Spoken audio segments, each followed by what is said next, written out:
এখন সংবাদমেলত গৌৰৱ গগৈ কৈছে যে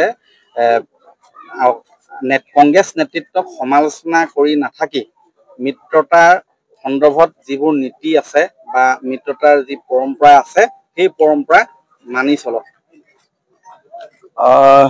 অসমৰ মানুহৰ সকলোৰে আকাংক্ষাটো হ'ল, ইচ্ছাটো হ'ল যে এবাৰ বিজেপিক বিদায় দিব লাগে। নহলে বস্তুৰ দাম যি ধৰণে বাঢ়িছে মানুহ কোনো পধ্যে চলিব নোৱাৰা পৰিস্থিতি হৈছে। যিকোনো এজন ব্যৱসায়ী সোধক, প্ৰত্যেকজন ব্যৱসায়ীৰ ব্যৱসায় আগতকৈ মন্দা। যিকোনো এজন চাকৰিয়ালক সোধক, চাকৰিয়ালৰ অৱস্থাও বেয়া। আনকি বিজেপি চৰকাৰ আহি আমাৰ চাকৰিয়ালবিলাকৰ পেঞ্চনটো কাটি দিলে।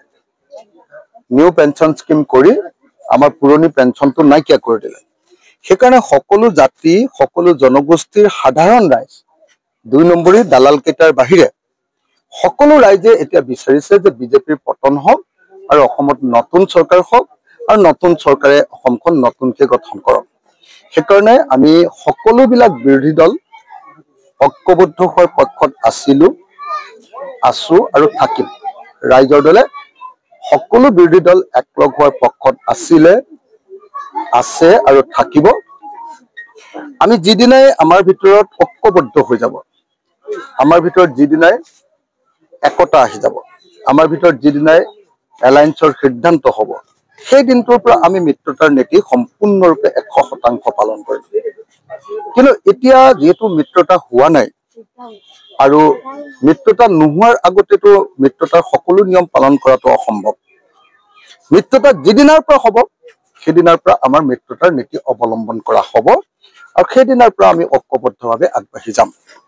আমাৰ 16টা ৰাজনৈতিক দলৰ নেতৃবৰ্গই সেইদিনা কংগ্ৰেছ নেতৃত্বক কৈছিলে যে আমি বেলেগ নহলেও এলায়েন্স এই মুহূৰ্তত মানে নিৰ্বাচনৰ কাৰণে এলায়েন্স নহলেও অন্তত চৰকাৰৰ যিবিলাক জনগণ বিৰোধী কাম, সেই কামবিলাকক বিৰোধিতা কৰিবলৈ সকলোৱে আমি একলগ হ'ব লাগে।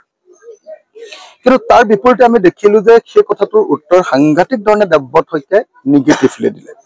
গতিকে ময়ো কৈছিলো যে নাই, এনেকুৱা ধৰণৰ হোৱা উচিত নহয়। তো সেইকাৰণে মই ভাবো যে মিত্ৰতা যিদিনাৰ পৰা হৈ যাব সেইদিনাৰ পৰা মিত্ৰতাৰ নীতি 100% সকলোৱে পালন কৰিব। আমি যেতিয়া আপোনালোকে নিশ্চয় দেখিছে যে MP ইলেকশ্যন হৈছিলে, MP ইলেকশ্যনত আমি কংগ্ৰেছৰ কাৰণে কিমান খাটিছিলো।